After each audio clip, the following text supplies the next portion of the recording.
Donc, effectivement, ce dernier webinaire pour évoquer la prévention combinée du VIH et des IST. Alors, effectivement, on est de plus en plus dans le fait de pas forcément focaliser sur le VIH et plutôt être dans une approche de réduction des risques à l'égard du virus du VIH, bien sûr, mais aussi des autres IST. Et le terme consacré est la prévention combinée. Alors, un rappel autour de la santé sexuelle. Euh, la définition de la santé sexuelle, bah, c'est un état de bien-être physique, mental, euh, social, eu égard à la sexualité, c'est pas seulement l'absence de maladie, de dysfonction ou d'infirmité. Ça s'entend comme une approche positive et respectueuse de la sexualité, des relations sexuelles et la possibilité de vivre des expériences sexuelles agréables et sûres. Exemple de coercition, discrimination et violence. Euh, donc ces droits doivent être respectés, protégés et appliqués. Cette définition, je pense qu'elle reste importante à garder en tête dans différentes situations euh, avec une sexualité qui est non peu classique ou minoritaire, mais si elle est exempte de coercition, de discrimination et de violence et qu'elle n'expose pas la personne à des risques pour sa santé, bon, ça ne pose pas en théorie de difficultés. La réduction des risques, ben, le concept de réduction des risques vient des collègues d'Addicto, hein, plutôt que euh, faire peur pour éviter en prévention, la peur comme moyen de prévention, la coercition comme moyen de prévention. On a vu qu'autour de du VIH ou des IST, c'est quelque chose qui ne marche pas bien et probablement aller plutôt sur des stratégies de réduction des risques sera plus pertinent. Et donc, il n'y a pas une approche toute seule qui permet d'éviter 100% des risques, mais c'est plutôt la combinaison des unes et des autres, adaptée en fonction de l'usager ou de l'usagère, qui permet d'optimiser et de réduire les risques d'acquisition du VIH. Alors, les différentes stratégies qui sont ciblées autour du VIH, il y a bien sûr le préservatif dont nous allons parler tout à l'heure, le préservatif masculin, hein, qui a été longtemps le moyen de prévention promotionné principal, mais il y a aussi la PrEP maintenant pour le VIH, qui est un traitement préventif du VIH. On a depuis quelques semaines notion qu'il y a aussi un antibiotique qui pourra être utilisé en prévention d'infections sexuellement transmissibles. Donc, et ça, je pense qu'on aura l'occasion d'en parler cette année ou l'année prochaine. Il y a pour les usagers de produits du matériel à usage unique, le fait de prendre un traitement VIH chez les personnes vivant avec le VIH, c'est s'assurer à coup sûr qu'ils ne transmettent pas le virus et de faire des dépistages fréquents, répétés. C'est un moyen de réduire les risques parce que de ce fait, on est diagnostiqué pour une IST, du coup on est traité, du coup on ne transmet plus. Des dépistages répétés peuvent être des stratégies extrêmement efficaces de prévention des IST. Et puis le TPE, le traitement post-exposition, qui est une trithérapie d'urgence qui se donne dans les 48 heures suite à l'exposition d'un risque et qui évite à coup sûr d'être contaminé par le VIH. Quelque chose qu'on entend souvent, qui est de dire aujourd'hui, il y a de plus en plus d'infections sexuellement transmissibles et à cette question, je ne sais pas si je vois qu'il y a différentes personnes qui sont présentes. Je ne sais pas si elles veulent intervenir, est-ce que pour elles, il y a de plus en plus d'infections ou pas?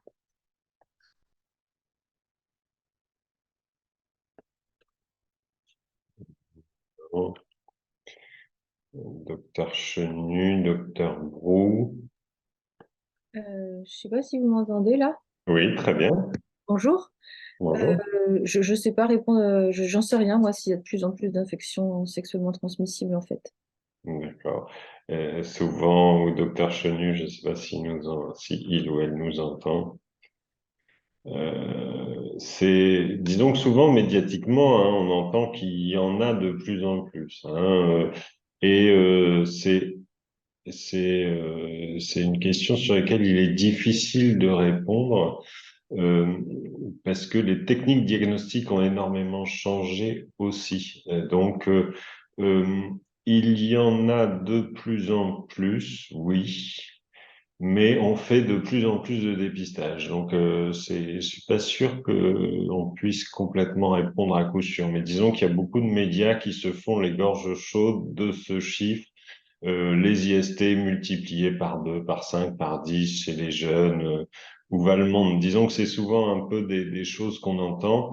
Il n'empêche que si on reprend un peu des chiffres, le nombre de dépistages chez les plus de 15 ans, on va le voir IST par IST, on voit que globalement, il y a de plus en plus de personnes qui sont dépistées. Il y a de plus en plus de dépistages qui sont faits. Donc, stricto sensu, c'est sûr que plus on en fait, plus on trouve d'IST.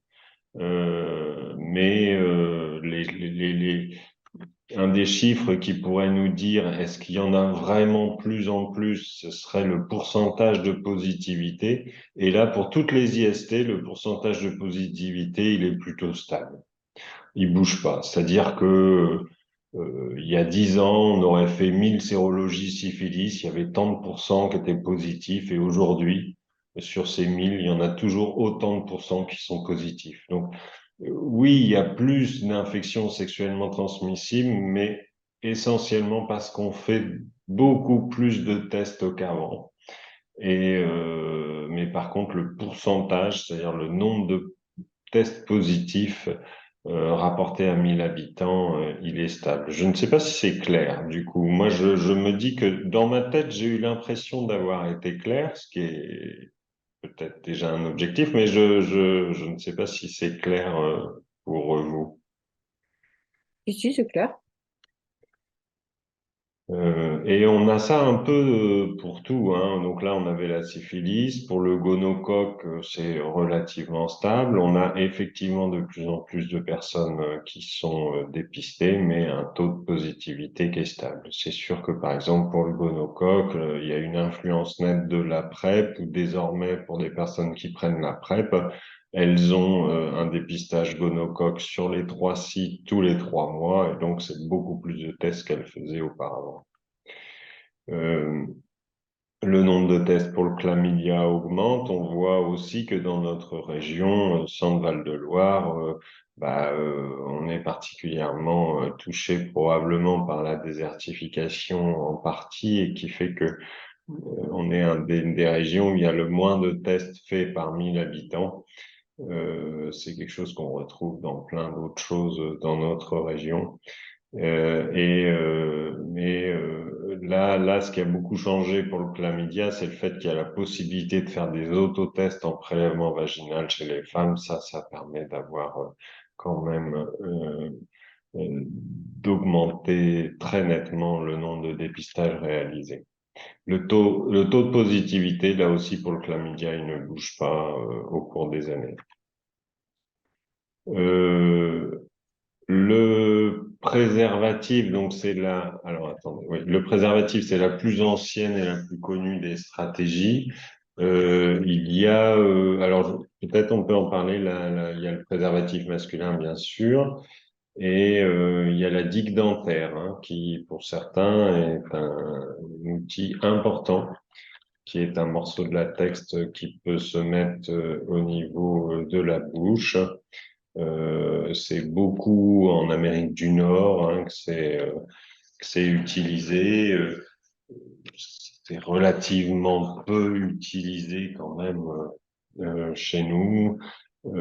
C'est un choix individuel, hein, il n'y a aucune médicalisation. On peut aussi dire que le meilleur moyen de prévention, c'est celui qu'on choisit et qu'on utilise. Les préservatifs féminins aussi sont des préservatifs qui peinent vraiment à trouver leur public et qui sont disponibles gratuitement dans différents centres, mais on voit bien que les consommations sont extrêmement basses. Alors, ces préservatifs sont disponibles gratuitement dans les lieux communautaires, dans les centres de santé sexuelle, dans les infirmeries, dans les pharmacies, etc. Et alors, ce qui est assez nouveau cette année, c'est que les préservatifs sont en accès gratuit sans ordonnance pour les moins de 26 ans. Si on a plus de 26 ans, euh, ils sont, ils sont remboursables, mais sur présentation d'une ordonnance. Tandis que les moins de 26 ans n'ont besoin que de leur carte vitale et ils ont automatiquement une boîte. Alors, il y a deux types de préservatifs remboursés, les préservatifs Eden et les préservatifs Sortez couverts. Voilà, c'est un peu tôt hein, pour savoir quelles vont être les conséquences de ce changement cette accessibilité plus large du préservatif. Ce qu'on peut aussi probablement, ce qui peut aider dans l'usage du préservatif, notamment chez les jeunes, ça peut retarder l'éjaculation chez des hommes qui ont des soucis d'éjaculation précoce. Disons que ça peut être un bon levier pour l'usage. Et puis, de façon plus ludique, il peut y avoir des différentes tailles, couleurs, saveurs, sensations. Et ça peut être intégré avec des notions dans des notions de jeu. Euh, voilà. Alors c'est vrai que les préservatifs c'était en chute libre, hein, la consommation et la vente, et depuis quelques années, depuis peut-être 4-5 ans, c'est stable. Hein, il y a environ 3 millions de préservatifs, un peu entre 3 et 4 millions qui sont distribués chaque année dans notre région. C'est stable depuis 2018, après une longue baisse. C'est aussi probablement à promotionner le préservatif comme un excellent moyen de prévention des grossesses non prévues, hein. Et c'est probablement aussi pour ça qu'il est en majorité utilisé. N'hésitez pas si vous avez des questions ou des remarques. Le, La réduction des risques, alors stricto sensu, c'est ce qu'on appelle d'adapter et de limiter ces risques. Et c'est suivant les professionnels, c'est des concepts qui sont plus ou moins, dont les personnes se sont plus ou moins emparées suivant les spécialités. Mais pour les usagers de drogue, c'est du matériel à usage unique. Et la réduction des risques en termes de santé sexuelle, c'est vraiment d'évaluer avec la personne en fonction de son activité et d'établir une stratégie qui est vraiment centrée sur l'individu, de voir qu'est-ce qui, pour elle, est le plus adapté comme stratégie pour limiter les risques. Il y a aussi toute la stratégie de réduction des risques en contexte sexuel avec usage de produits dans le chemsex et dans le slam, où là, il y a fort à faire hein, parce que souvent ce sont des usagers qui ont une méconnaissance majeure d'un usage le moins risqué possible, tant que ce soit les injections, que ce soit le mode de consommation des produits, il y a énormément de progrès à faire. Alors, le dépistage a un autre volet prévention combinée, c'est le dépistage. Alors pour le VIH, il y a eu un élargissement et une accessibilité de plus en plus large du dépistage avec maintenant les autotests qui sont vendus en pharmacie. Bon, le prix peut quand même être un frein, mais on a régulièrement et encore il y a quelques heures des exemples de personnes qui se dépistent grâce à ça. Il y a aussi les tests rapides. Alors là, pour le coup, les tests rapides, c'est des tests pour lesquels on a la réponse en quelques minutes et qui peut être fait par un tiers. Et souvent, les associatifs ont ça sur les lieux festifs, notamment l'association Aide. Ils peuvent faire VIH, hépatite, syphilis avec un test au bout du doigt et on a la réponse en quelques minutes. Maintenant, la sérologie VIH, grâce au dispositif VIH test, est possible, euh, pardon, est possible, la sérologie VIH test est possible sans ordonnance, hein. Dans un laboratoire, les personnes peuvent aller et c'est remboursé, pris en charge Sécu, sans ordonnance. Un peu comme on fait une PCR Covid, on peut faire une sérologie VIH. Ce qui est attendu dans l'année, c'est probablement qu'on puisse faire le dépistage des autres infections sexuellement transmissibles sans ordonnance euh, et remboursé. Ça, c'est pour les dépistages sanguins, mais il y a aussi les dépistages sur les sites pour chlamydia et gonocoque, où là aussi, ça a quand même été beaucoup plus simple dans la possibilité de faire des prélèvements avec l'autoprélèvement vaginal. On a maintenant aussi l'autoprélèvement rectal en cas de sexualité anale et les prélèvements urinaires et oropharyngés. Ça permet de maximiser un peu le dépistage et de permettre d'identifier un germe qui pourrait être traité et de ce fait-là que la personne ne puisse plus transmettre. Concernant l'HPV, il y a le frottis cervico-vaginal qui est recommandé à partir de 25 ans. Et puis, après 30 ans, ce qui va probablement se faire de plus en plus, hein, là je veux pas m'avancer et dire de bêtises, mais probablement que quand même l'autoprélèvement HPV va probablement trouver son public et va augmenter le nombre de personnes qui pourront faire un dépistage du cancer du col avec ces autoprélèvements HPV au niveau vaginal. Ce qui est recommandé pour l'instant, c'est toujours la réalisation lors d'un examen gynécologique.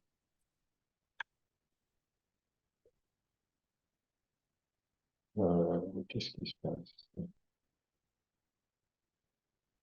Le dépistage du chlamydia, ça fait déjà maintenant quelques années, hein, chlamydia trachomatis, le dépistage est désormais recommandé chez toute femme entre 15 et 25 ans, y compris les femmes enceintes, en privilégiant l'autoprélèvement vaginal.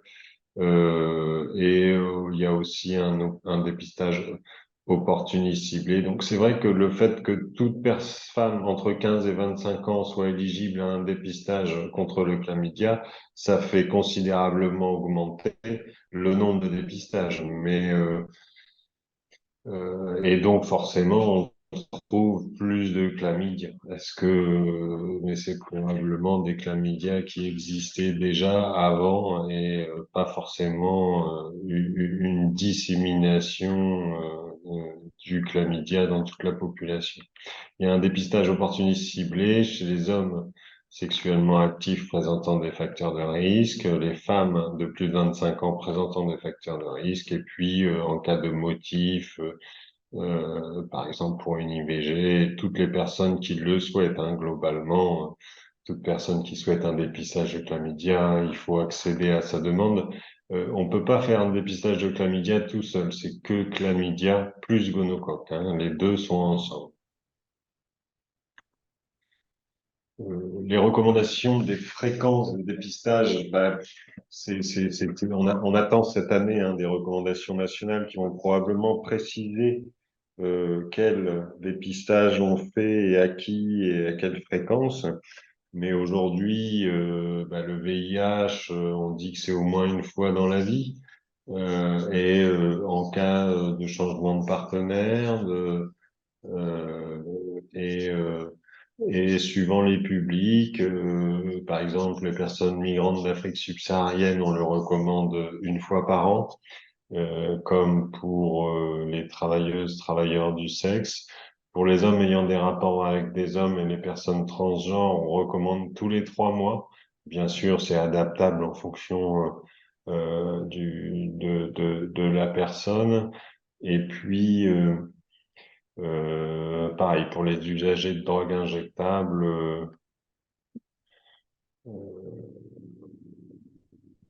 alors je vois la question. Y a-t-il une indication à faire une demande d'auto-prélèvement à la recherche d'un CLAM chez toutes les femmes en cours de grossesse?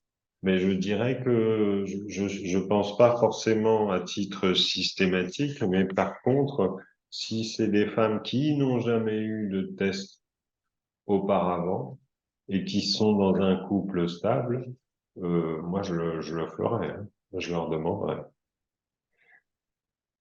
Est-ce que ça répond à... Si c'est une femme qui est en cours de grossesse, mais qui a fait un dépistage chlamydia, est dans un couple monogame au cours des mois précédents, sans doute pas pertinent de lui refaire. Mais si ça n'est pas le cas, c'est un moyen de rattraper un petit peu cela.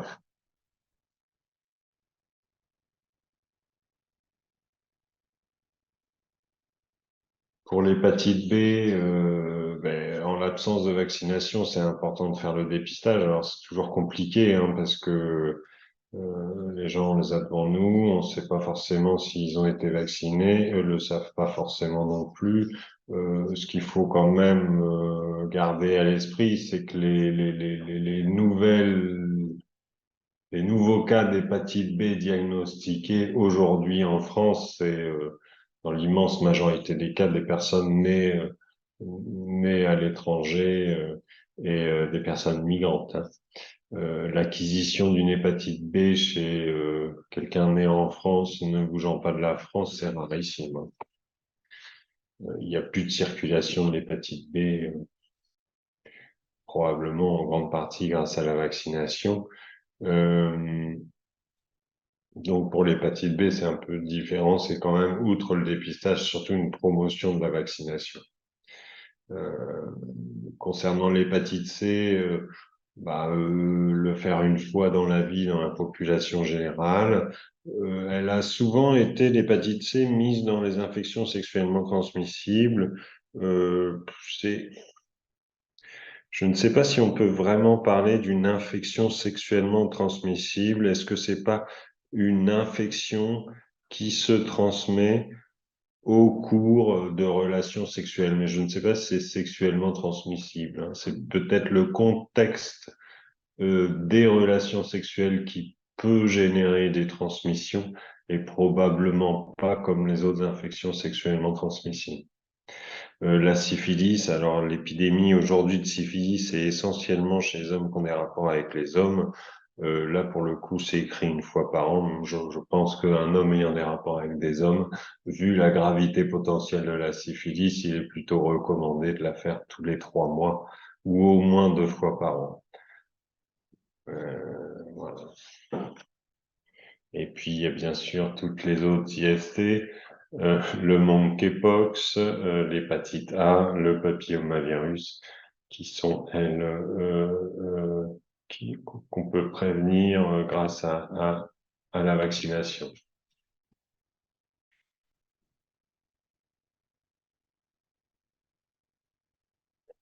Alors, deux autres moyens de prévention combinée, il y a la PrEP et le traitement post-exposition. Alors, on les met souvent à côté parce que, en fait, pour faire un parallèle avec les grossesses non prévues.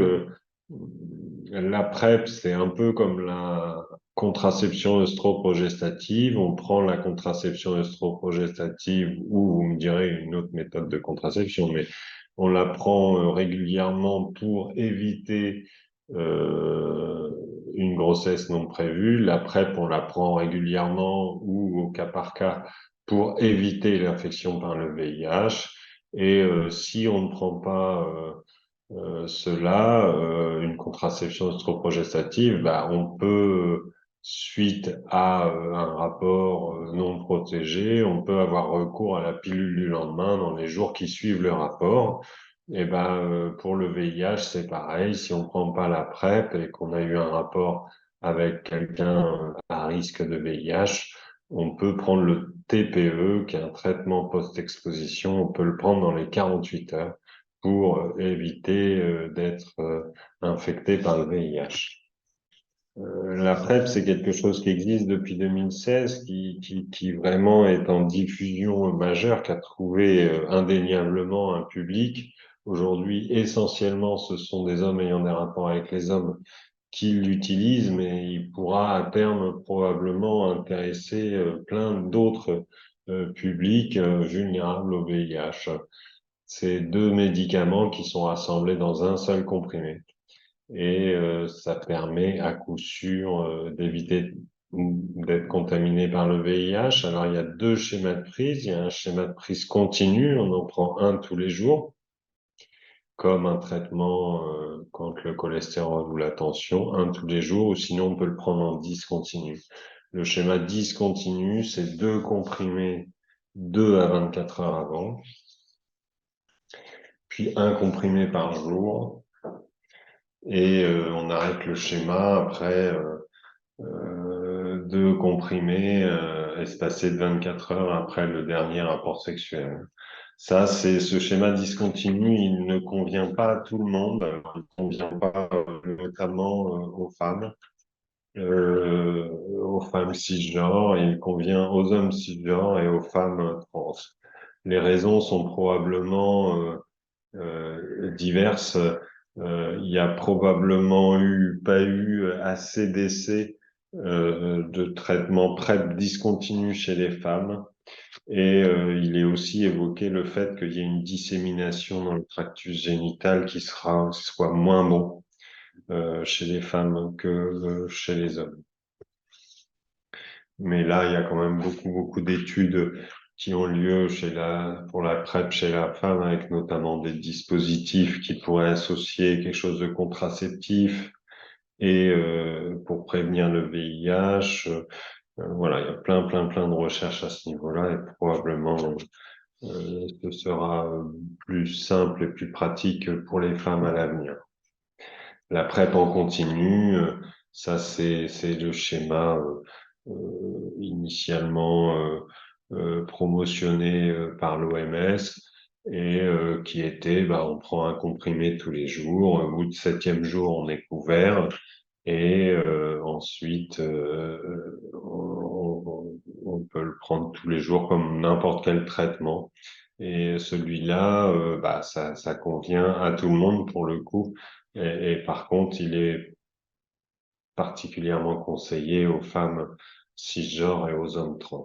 En fait, globalement, pour les personnes ayant un vagin ou ou des rapports vaginaux, le schéma continu est obligatoire. Alors, à qui s'adresse la PrEP? En 2016, elle était extrêmement restreinte dans son usage. On demandait à ce que ce soit des hommes ayant des rapports avec des hommes, qui protégeaient pas toujours leurs rapports, qui avaient eu des antécédents d'IST. Bon, aujourd'hui, les indications sont considérablement élargies. Hein, il y a bien sûr les hommes ayant des rapports avec les hommes, il y a les personnes trans, les personnes originaires de régions où l'épidémie est particulièrement forte et en tête de liste, c'est quand même l'Afrique subsaharienne, le département français d'Amérique, mais aussi la Caraïbe et l'Amérique du Sud, plutôt le nord de l'Amérique du Sud d'ailleurs. les travailleurs et travailleuses du sexe, les usagers de drogues injectables et toute personne qui a des partenaires sexuels appartenant aux populations indiquées juste avant. Euh, Ça peut être plein de motifs globalement quand même. C'est ce qui est mis en bas, hein, toute personne qui vous sollicite ou qui nous sollicite pour prendre la PrEP, ben, il faut probablement lui donner. C'est qu'elle a conscience qu'elle est en indication. Parfois, c'est pas évident pour elle de le verbaliser aux professionnels, mais si elle a fait l'effort de venir jusqu'à nous, jusqu'à vous pour la demander, c'est qu'elle est probablement en indication. Ça peut être soit des non-utilisations de préservatifs, un nombre élevé de partenaires, ce qui n'est pas toujours facile à dire à tout le monde, des partenaires perçus comme à risque et vulnérables au VIH, des personnes vivant avec le VIH prenant pas de traitement, voilà, qu'en cas d'exposition à des violences sexuelles ou à des rapports non consentis.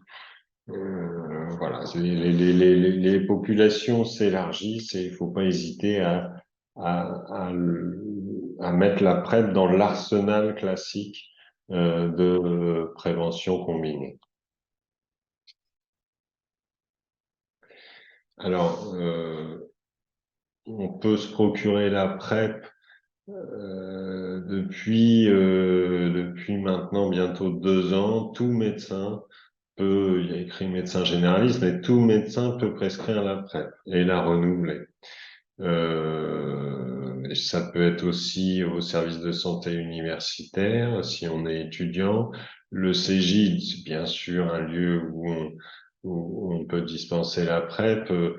C'est d'autant plus pour les personnes pour qui ça peut être un peu compliqué, notamment je pense aux mineurs, notamment aux personnes sans couverture sociale, ou aux personnes qui ont besoin d'une grande confidentialité. Probablement que le CEGID sera l'endroit le plus adapté pour eux. C'est une ordonnance, hein, c'est pris en charge à 100%. Donc, il n'y a pas de souci de mutuelle, hein. Il faut être vigilant quand même chez les jeunes de moins de 26 ans qui parfois sont sur la mutuelle de leurs parents, mais en tout cas, la PrEP n'apparaît pas. La PrEP, c'est 100% Sécu. Ça a été fait d'ailleurs pour ça, pour qu'il y ait le moins de rupture de confidentialité possible. C'est à partir de 15 ans, là aussi, c'est une règle qu'on se donne, mais après, quelqu'un qui a moins de 15 ans et qui en demande de la PrEP, ça pose beaucoup de questions et il faut probablement une équipe pluriprofessionnelle et multidisciplinaire pour évaluer la meilleure stratégie de prise en charge. Maintenant aussi, du fait de l'évolution des demandes et puis aussi de la faible ressource médicale, il y a des infirmières formées en santé sexuelle dans toute notre région, Centre-Val de Loire, qui peuvent renouveler la PrEP et faire les prélèvements si besoin tous les 3 mois. Souvent, le facteur qui favorise l'initiation de la PrEP, c'est quand même l'entourage amical, hein. Ça, c'est le fait de pouvoir en discuter avec d'autres, de dire on sent qu'il y a vraiment un empowerment de ce côté-là.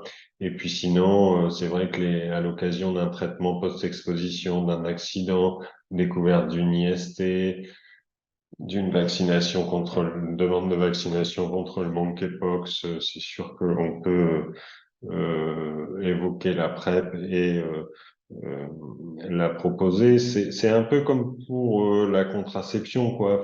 Dès qu'on a une occasion, faut pas hésiter à la proposer et à la prescrire, hein.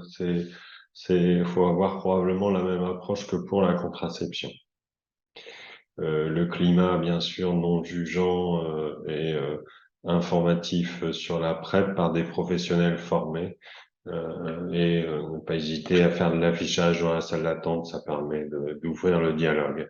Il y a une plateforme qui est très intéressante qui s'appelle Format Prep, qui permet, c'est un e-learning gratuit qui a été élaboré par la Société française de lutte contre le sida et qui permet, avec 4 modules qu'on peut regarder, qui permet, une fois qu'on les a vus, on peut assez, sans trop difficulté, commencer à prescrire la PrEP au quotidien.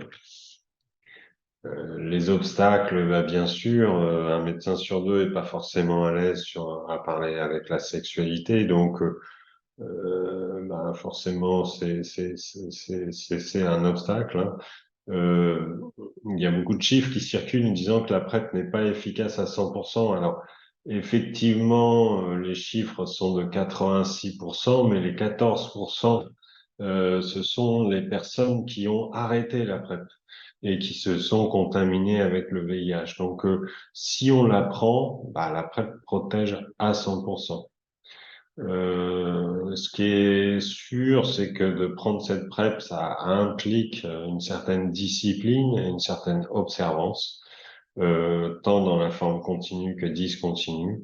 Et souvent, bah, c'est des personnes qui sont pas malades et qui ressentent rien de particulier. Et c'est pas si simple de se mettre à prendre un médicament tous les jours. Il y a beaucoup de craintes, hein, mais là, il faut absolument rassurer les usagers. Il y a beaucoup de craintes sur les effets potentiels secondaires. Et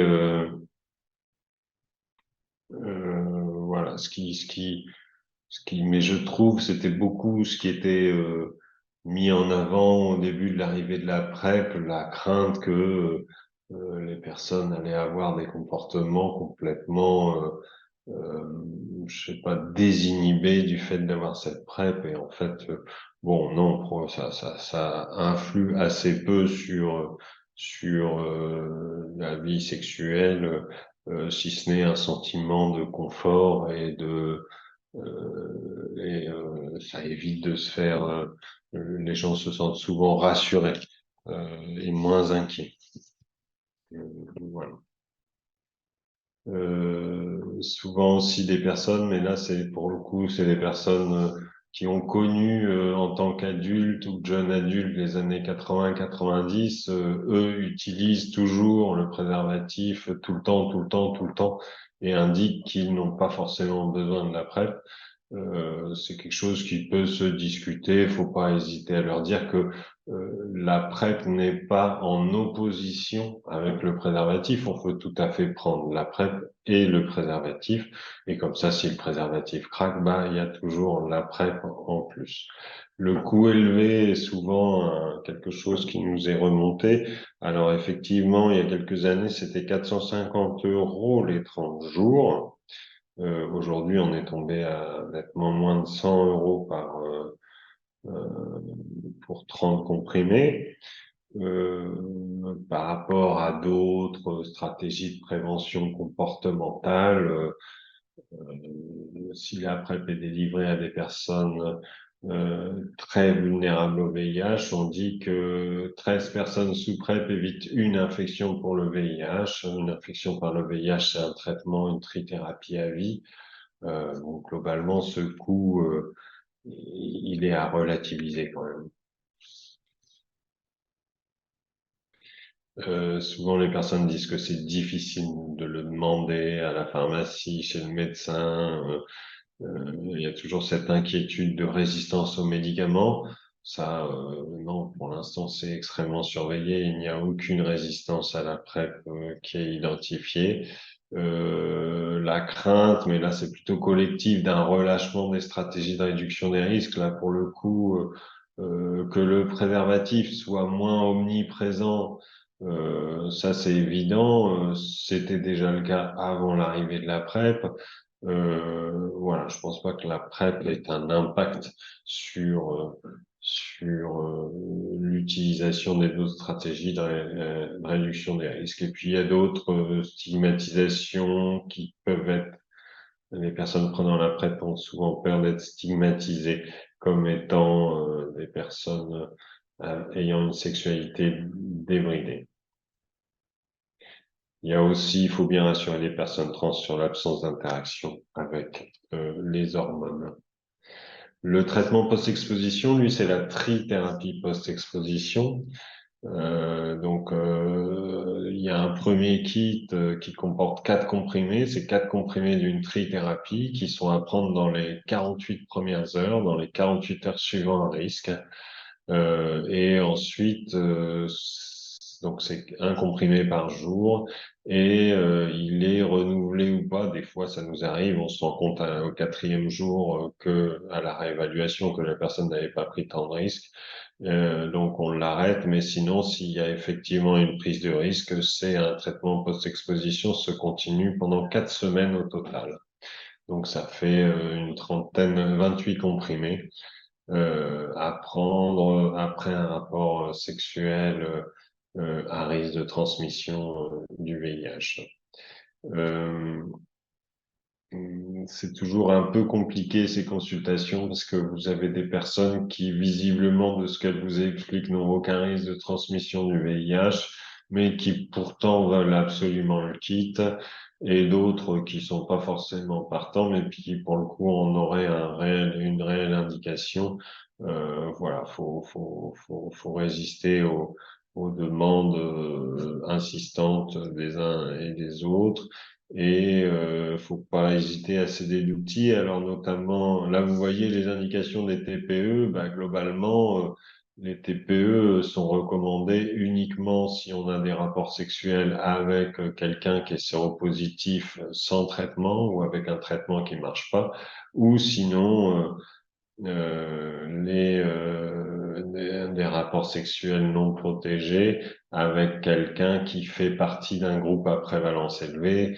Groupe à prévalence élevée, c'est hommes ayant des rapports avec des hommes, travailleurs, travailleuses du sexe, personnes nées en Afrique subsaharienne ou dans les départements français d'Amérique ou au nord de l'Amérique du Sud.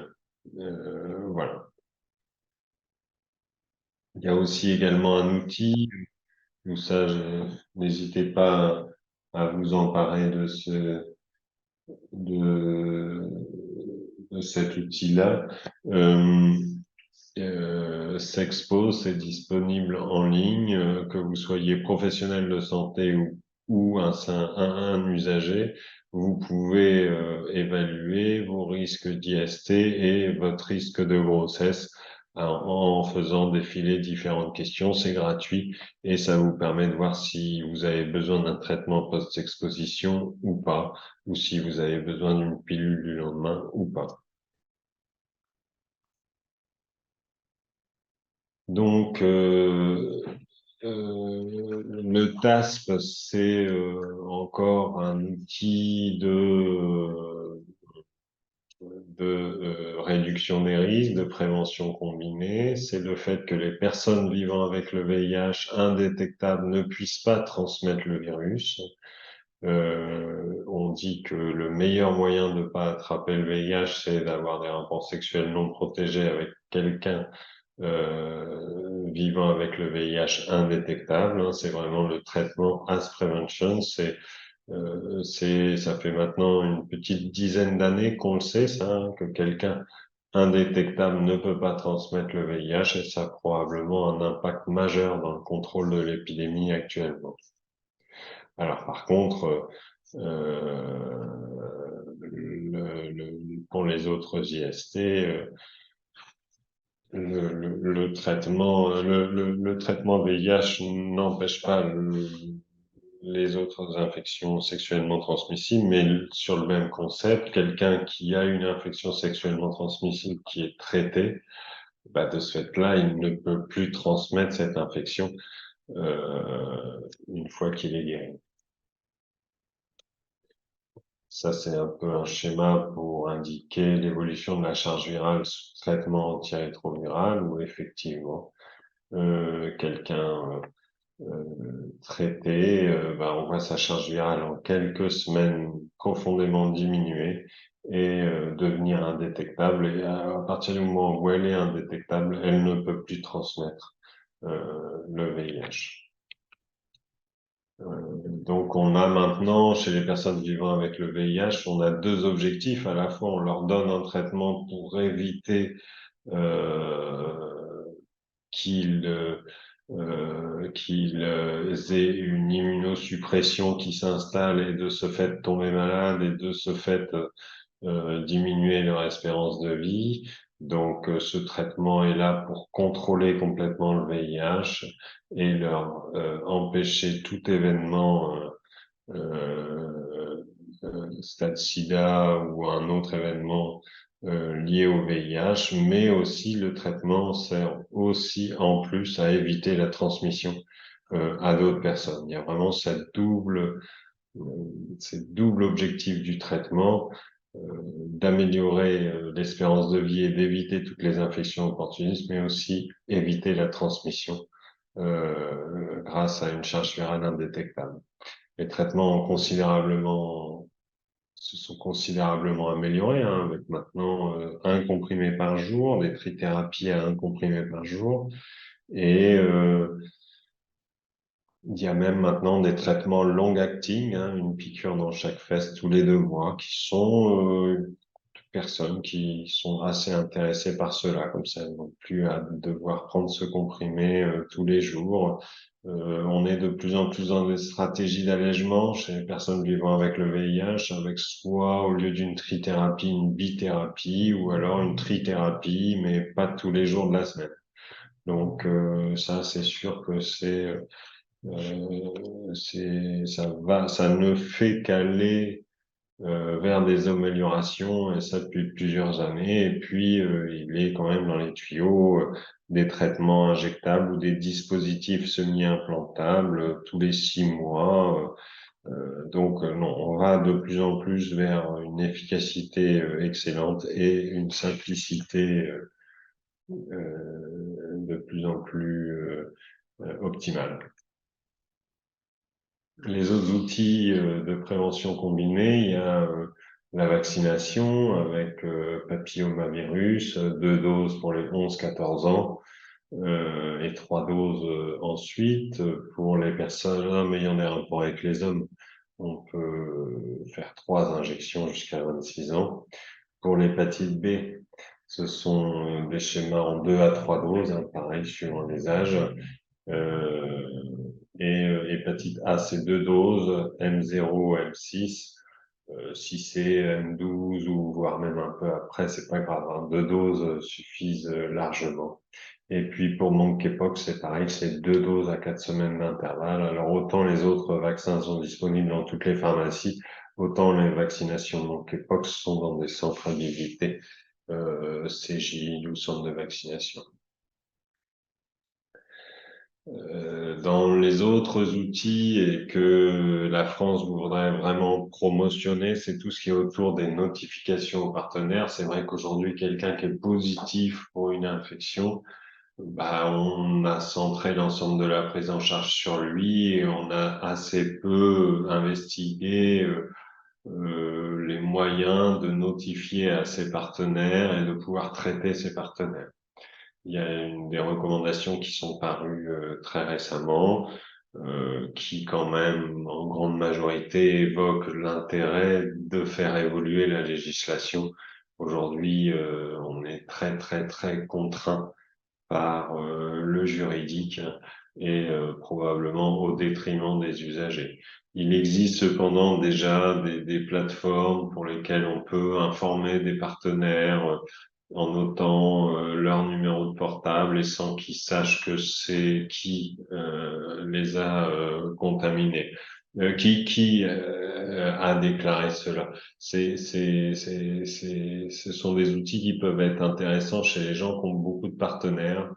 Voilà, parce que si vous avez qu'un seul partenaire, faire cette notification, la personne en face, si elle en a qu'un aussi, probablement, elle saura que c'est vous.